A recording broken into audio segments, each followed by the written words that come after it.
Hello everyone, ഞാൻ ശ്രുതി. ലോഗ്രാറിലേക്ക് ഏവർക്കും സ്വാഗതം. അപ്പോൾ ഇന്ന് കറണ്ട് അഫയേഴ്സിൻ്റെ കണ്ടിന്യൂസ് ക്ലാസ് ആണ് കേട്ടോ. നമ്മൾ ഫെബ്രുവരിയിൽ കറണ്ട് അഫയേഴ്സ് ആയിരുന്നു നോക്കിക്കൊണ്ടിരുന്നത്. അപ്പോൾ നമുക്ക് ബാക്കിയുള്ള ക്വസ്റ്റ്യൻസ് ഒന്ന് നോക്കി പോവാം. ക്വസ്റ്റ്യനിലേക്ക് പോവാണ്. പട്ടികവർഗ മേഖലയിലെ ജനവിഭാഗങ്ങൾക്കിടയിൽ സംരംഭകത്വം പ്രോത്സാഹിപ്പിച്ച നൂതന തൊഴിലവസരങ്ങൾ ലഭ്യമാക്കുന്ന പദ്ധതി. അപ്പോൾ പട്ടികവർഗ മേഖലയിലെ സംരംഭകത്വം അവസരങ്ങൾ കൂട്ടുന്നതിന് വേണ്ടിയിട്ടുള്ള പദ്ധതിയാണ് ഏത്? കെ ടിക് എന്ന് പറയുന്നത് കേട്ടോ. കെ ടിക് എന്നാണ് പദ്ധതിയുടെ പേര്. Kudumbashree tribal enterprises innovation centre എന്നതാണ് കെ ടിക്കിന്റെ ഫുള്ളായിട്ട് നമ്മൾ പറയുമ്പോഴത്തേക്കും. അപ്പോൾ കറക്റ്റായിട്ട് ഓർത്ത് വെച്ചിരിക്കുക. കുടുംബശ്രീയുമായിട്ട് ബന്ധപ്പെട്ട പദ്ധതിയും കൂടിയാണ് Kudumbashree tribal enterprises and innovation centre കേട്ടോ. കെ ടിക് എന്നാണ് പദ്ധതിയുടെ പേര്. കറക്റ്റായിട്ട് ഓർത്ത് വെച്ചിരിക്കുക. 5 ഭൂഖണ്ഡങ്ങളെ ബന്ധിപ്പിച്ച് സമുദ്രാന്തർ കേബിൾ ശൃംഖല ഒരുക്കുന്ന ഫേസ്ബുക്ക് മാതൃ കമ്പനിയായ മെറ്റയുടെ പദ്ധതി ഏതാണ്?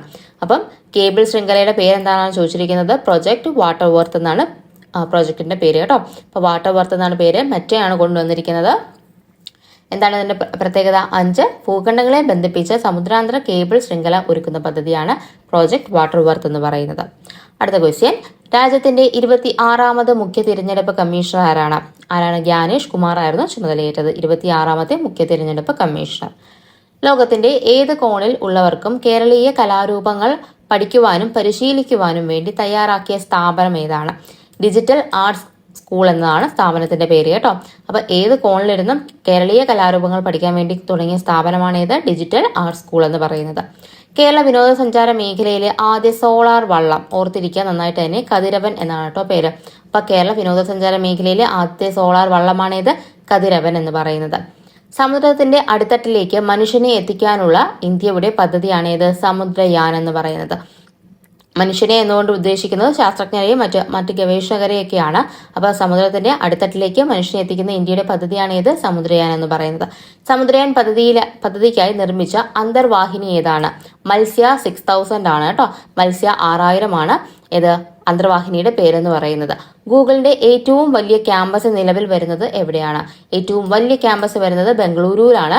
അനന്ത് എന്നാണ് അതിന്റെ പേര്. ക്യാമ്പസിന്റെ പേര് അനന്ത് എന്നാണ് കൊടുത്തിരിക്കുന്നത്. അപ്പൊ നമ്മൾ എന്തൊക്കെയാ പറഞ്ഞത്? പട്ടികവർഗ മേഖലയിലെ ജനവിഭാഗങ്ങൾക്കിടയിൽ സംരംഭകത്വം പ്രോത്സാഹിപ്പിച്ച നൂതന തൊഴിലവസരങ്ങൾ ലഭ്യമാക്കുന്ന പദ്ധതിയാണ് ഏത്? കെ ടിക് എന്ന് പറയുന്നത്. അതുപോലെ തന്നെ മെറ്റ കൊണ്ടുവന്നിട്ടുള്ള സമുദ്രാന്തർ കേബിൾ ശൃംഖലയുടെ പേരാണ് ഇത് പ്രോജക്ട് വാട്ടർ വർത്ത് എന്ന് പറയുന്നത്. 26ാമത് മുഖ്യ തെരഞ്ഞെടുപ്പ് കമ്മീഷണറാണ് ഗ്യാനേഷ് കുമാർ. ഓർത്തിരിക്കുക, ചോദിക്കാവുന്ന ക്വസ്റ്റ്യൻ ആണ്. ലോകത്തിന്റെ ഏത് കോണിലുള്ളവർക്കും കേരളീയ കലാരൂപങ്ങൾ പഠിക്കാൻ വേണ്ടിയിട്ട് കൊണ്ടുവന്ന സ്ഥാപനമാണ് ഇത് ഡിജിറ്റൽ ആർട്സ് സ്കൂൾ എന്ന് പറയുന്നത്. കേരള വിനോദസഞ്ചാര മേഖലയിലെ ആദ്യ സോളാർ വള്ളം ആണ് ഇത് കതിരവൻ എന്ന് പറയുന്നത്. സമുദ്രത്തിന്റെ അടിത്തട്ടിലേക്ക് മനുഷ്യനെ എത്തിക്കുന്ന ഇന്ത്യയുടെ പദ്ധതിയാണ് സമുദ്രയാൻ. അതിന്റെ അന്തർവാഹിനിയാണ് ഏത്? മത്സ്യ 6000 എന്ന് പറയുന്നത്. ഗൂഗിളിന്റെ ഏറ്റവും വലിയ ക്യാമ്പസ് നിലവിൽ വരുന്നത് ബാംഗ്ലൂരുവാണ്. അതുപോലെ അതിന്റെ പേരാണ് ഇത് അനന്ത് എന്ന് പറയുന്നത്. കറക്റ്റായിട്ട് മനസ്സിലായെന്ന് വിചാരിക്കുന്നു. നമുക്ക് അടുത്ത ക്വസ്റ്റ്യനിലേക്ക് പോകാം. ഡൽഹിയിലെ മുഖ്യമന്ത്രിയായി ചുമതലയേറ്റത് ആരാണ്? രേഖ ഗുപ്തയാണ് ഡൽഹിയിലെ മുഖ്യമന്ത്രിയായി ചുമതലയേറ്റത്. 4ാമത്തെ വനിതാ മുഖ്യമന്ത്രിയാണ് രേഖ ഗുപ്ത എന്ന് പറയുന്നത്. ഇവരുടെ മണ്ഡലം ഷാലിമാർ ബാഗാണ് കേട്ടോ. അപ്പോൾ ഓർത്തിരിക്കുക, മണ്ഡലം ഷാലിമാർ ബാഗാണ്. സുഷമ സ്വരാജ്, ഷീല ദീക്ഷിത്, ഇപ്പൊ അതിഷി മർലേനയ്ക്ക് ശേഷം രേഖ ഗുപ്തയാണ് ഡൽഹിയിലെ 4ാമത്തെ മുഖ്യമന്ത്രിയായിട്ട് ചുമതലയേറ്റിരിക്കുന്നത്. 4ാമത്തെ വനിതാ മുഖ്യമന്ത്രിയായിട്ട് ചുമതലയേറ്റിരിക്കുന്നത് കേട്ടോ. ഓർത്തിരിക്കുക. ഉപമുഖ്യമന്ത്രി എന്ന് പറയുന്നത് പർവേഷ് വർമ്മയാണ്. അതുപോലെ സ്പീക്കർ എന്ന് പറയുന്നത് വിജേന്ദ്ര ഗുപ്തയാണ്. അതിവിടെ ആഡ് ചെയ്തേ ഉള്ളൂ. ജസ്റ്റ് ഒന്ന് ഓർത്തിരിക്കുക. ഇപ്പം ഡൽഹിയിലെ മുഖ്യമന്ത്രിയെ കറക്റ്റായിട്ട് തന്നെ ഓർത്തിരിക്കുക. രേഖ ഗുപ്തയാണ്. 4ാമത്തെ വനിതയാണെന്നും കൂടി ഓർത്തിരിക്കുക. അടുത്ത ക്വസ്റ്റ്യൻ. കേന്ദ്ര സ്റ്റാറ്റിസ്റ്റിക്കൽ മന്ത്രാലയത്തിന്റെ കണക്ക് പ്രകാരം തൊഴിലില്ലായ്മ നിരക്കിൽ കേരളത്തിന്റെ സ്ഥാനം എത്രയാണ്? കേരളത്തിന്റെ സ്ഥാനം വരുന്നത് 5ാം സ്ഥാനമാണ് കേട്ടോ. കേരളത്തിലെ സ്ഥാനം. ലോക മാതൃഭാഷാ ദിനം എന്ന് പറയുന്നത് എന്താണ്? ഫെബ്രുവരി 21 ലോക മാതൃഭാഷാ ദിനം. ഫെബ്രുവരി 21 ലോക മാതൃഭാഷാ ദിനം എന്ന് പറയുന്നത്. കറക്റ്റായിട്ട് ഓർത്തിരിക്കുക. ഡേയ്സുകൾ PSC ചോദിക്കാറുണ്ട്. അപ്പം ഇതൊക്കെ ഓർത്തിരിക്കുക കേട്ടോ. അടുത്ത ക്വസ്റ്റ്യൻ നോക്കാം. കേരളത്തിൽ ഖരമാലിന്യത്തിന് ശാസ്ത്രീയ നിർമ്മാർജ്ജനം ലക്ഷ്യമിട്ട് മാലിന്യത്തിൽ നിന്ന് ഊർജ്ജം ഉൽപ്പാദിപ്പിക്കുന്ന വേസ്റ്റ് എനർജി പ്ലാന്റ് തയ്യാറാക്കുന്നത് പാലക്കാടാണ് കേട്ടോ. ഓർത്തിരിക്കുക, മോസ്റ്റ് ഇമ്പോർട്ടന്റ് ആണ്. കേരളത്തിൽ ഖരമാലിന്യത്തിന് ശാസ്ത്രീയ നിർമ്മാർജ്ജനം ഉണ്ട്. അതുപോലെ തന്നെ അതിൽ നിന്നും ഊർജ്ജം ഉൽപ്പാദിപ്പിക്കുന്ന ഉള്ള പ്ലാന്റ് ആണ് നിർമ്മിച്ചിരിക്കുന്നത്. വേസ്റ്റ് എനർജി പ്ലാന്റ് ആണ് തയ്യാറാക്കിയത് പാലക്കാടാണ്. ഓർത്തിരിക്കുക കേട്ടോ. അടുത്ത ക്വസ്റ്റ്യൻ ആണ്. കാലഹരണപ്പെട്ടതും ഉപയോഗശൂന്യമായ മരുന്നുകൾ ശാസ്ത്രീയമായി ശേഖരിച്ച് സംസ്കരിക്കുന്നതിനായി സംസ്ഥാന ഡ്രഗ് കൺട്രോൾ വകുപ്പ് ആരംഭിച്ച പദ്ധതിയാണ് എൻ പ്രൗഡ് എന്ന് പറയുന്നത്. എൻ പ്രൗഡിന്റെ ഇത് നോക്കുക. New programme for removal of unused drugs എന്നാണ് അതിന്റെ അബ്രവേഷൻ എന്ന് പറയുന്നത്. എൻപ്രൗഡ് ഓർത്തിരിക്കുക കേട്ടോ. New programme for removal of unused drugs എന്നുള്ളതാണ് ഓർത്തിരിക്കുക. അപ്പം മരുന്നുകൾ ശേഖരിച്ചിട്ട് അതെന്ത് ചെയ്യുക, കറക്റ്റായിട്ട് തന്നെ ശാസ്ത്രീയമായിട്ട് സംസ്കരിക്കുക എന്നതിന് വേണ്ടിയിട്ടുള്ള പദ്ധതിയാണ് ഇത് എൻപ്രൗഡ് എന്ന് പറയുന്നത്. ഇനി ആദ്യമായി നടപ്പിലാക്കിയത് കോഴിക്കോട് കോർപ്പറേഷനിലും അതുപോലെ തന്നെ ഉള്ളിയേരി പഞ്ചായത്തിലുമാണ് കേട്ടോ. ഓർത്തിരിക്കുക, കോഴിക്കോട് കോർപ്പറേഷനിലും ഉള്ളിയേരി പഞ്ചായത്തിലുമാണ് എൻപ്രൗഡ് നടപ്പിലാക്കിയത്. അപ്പോൾ നമ്മൾ എന്തൊക്കെയാണ് പറഞ്ഞത്?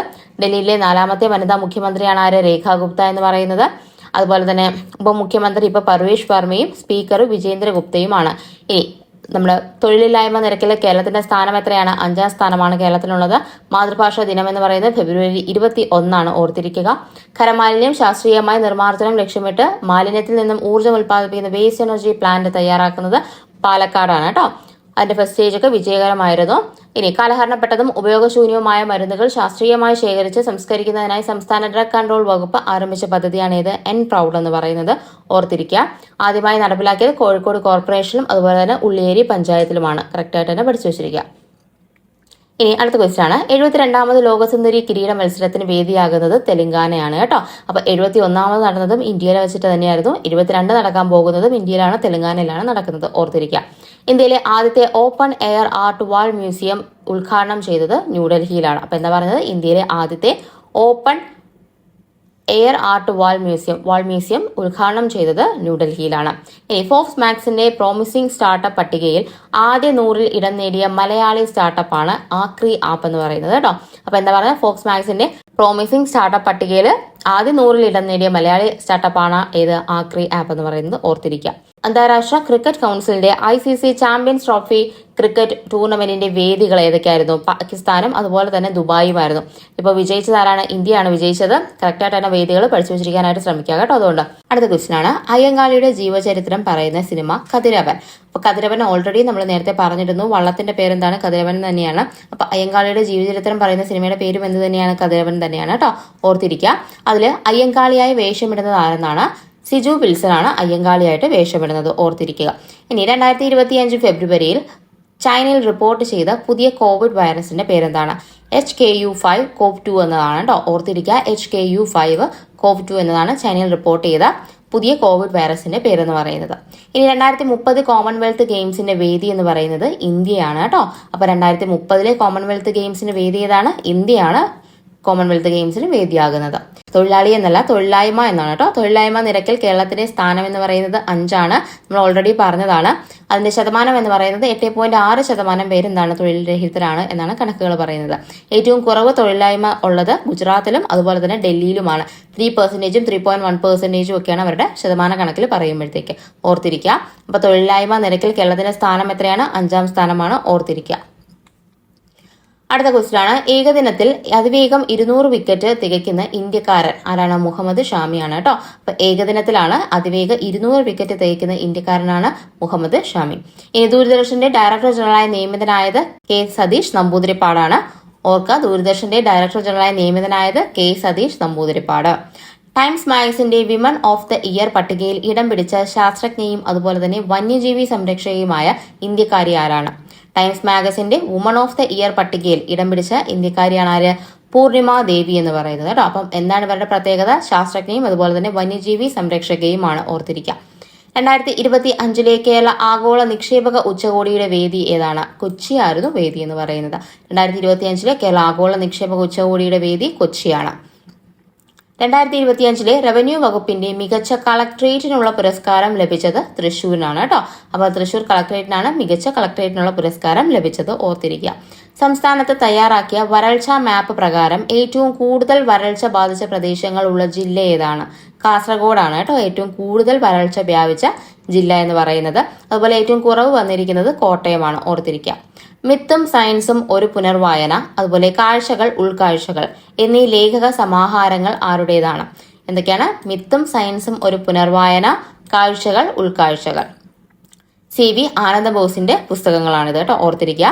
അതുപോലെ കവിതാ സമാഹാരങ്ങളായ പുത്തനാട്ടം, ഞാറ്റുവേല ഇവ രചിച്ചത് ആരാണ്? CV ആനന്ദബോസിൻ്റെത് തന്നെയാണ് കേട്ടോ. അപ്പൊ ഈ 4 പുസ്തകങ്ങളും അടുത്തിടെയാണ് പ്രകാശനം ചെയ്തത്. അതുകൊണ്ട് ഓർത്തിരിക്കുക. എന്തൊക്കെയാണ് പറഞ്ഞത്? മിത്തും സയൻസും ഒരു പുനർവായന, കാഴ്ചകൾ ഉൾക്കാഴ്ചകൾ, പുത്തനാട്ടം, അതുപോലെ ഞാറ്റുവേല. ഇത്രയും ആരുടെ പുസ്തകങ്ങളാണ്? CV ആനന്ദബോസിന്റെ പുസ്തകമാണ്. സംസ്ഥാനത്ത് തയ്യാറാക്കിയ വരൾച്ചാ മാപ്പ് പ്രകാരം ഏറ്റവും കൂടുതൽ വരൾച്ച ബാധിച്ച പ്രദേശങ്ങളുള്ള ജില്ല ഏതാണ്? കാസർഗോഡാണ്, ഓർത്തിരിക്കുക.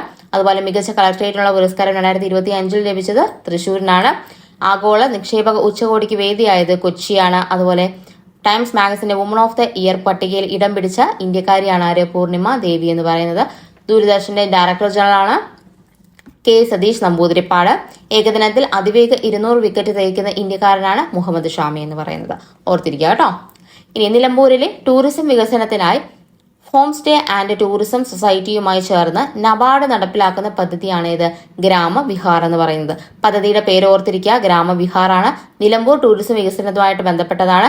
നബാർഡ് ഇതിനകത്ത് ഭാഗമാണെന്നുള്ളത് ഓർത്തിരിക്കുക കേട്ടോ. അപ്പൊ ഗ്രാമവിഹാർ, നബാർഡ്, നിലമ്പൂർ, ഇതെല്ലാം കീവേഡ്സുകൾ കറക്റ്റ് ആയിട്ട് തന്നെ പഠിച്ചു വെച്ചിരിക്കാനായിട്ട് ശ്രമിക്കാം. ഈ വർഷത്തെ ഗുരുവായൂർ ദേവസ്വത്തിന്റെ ജ്ഞാനപ്പാന പുരസ്കാരത്തിന് അർഹനായ സാഹിത്യ നിരൂപകനും അധ്യാപകനുമായ വ്യക്തി പ്രൊഫസർ KP ശങ്കരൻ. അപ്പൊ ജ്ഞാനപ്പാന പുരസ്കാരം ലഭിച്ചത് ആർക്കാണ്? KP ശങ്കരനാണ് ലഭിച്ചത്. അപ്പൊ ഇത്രയും ക്വസ്റ്റ്യൻസ് ആണ് ഇന്നത്തെ ക്ലാസ്സിൽ ആഡ് ചെയ്തിരിക്കുന്നത്. കറക്റ്റായിട്ട് തന്നെ കേട്ട് പഠിക്കുക, റിപ്പീറ്റ് ചെയ്ത് കേട്ട് പഠിക്കാനായിട്ട് ശ്രമിക്കുക കേട്ടോ. അപ്പം ഒരു വട്ടം കേട്ട് പെട്ടെന്ന് മറന്നു പോകും നമ്മൾ കറണ്ട് അഫയേഴ്സ്. അതുകൊണ്ട് വീണ്ടും വീണ്ടും റിപ്പീറ്റ് ചെയ്ത് കേട്ടോ അല്ലെങ്കിൽ എഴുതിയൊക്കെ വെച്ചിട്ട് നിങ്ങൾ പഠിക്കാനായിട്ട് ശ്രമിക്കുക. എക്സാംസ് ഒക്കെ വളരെ അടുത്ത് തന്നെ ഇനി നമുക്കുണ്ട്. അപ്പോൾ നന്നായിട്ട് തന്നെ പഠിച്ച് മുന്നേറാനായിട്ട് ശ്രമിക്കുക. അപ്പോൾ ഇത്രയുമാണ് നമ്മുടെ ഇന്നത്തെ ക്ലാസ്. ക്ലാസ്സുകൾ ഇഷ്ടപ്പെടുകയാണെങ്കിൽ ചാനൽ ലൈക്ക് ചെയ്യുക, ഷെയർ ചെയ്യുക, അതുപോലെ തന്നെ സബ്സ്ക്രൈബ് ചെയ്ത് സപ്പോർട്ട് ചെയ്യുക. നമുക്ക് അടുത്തൊരു ക്ലാസ്സിൽ കാണാം. അതുവരെ എല്ലാവർക്കും ബൈ.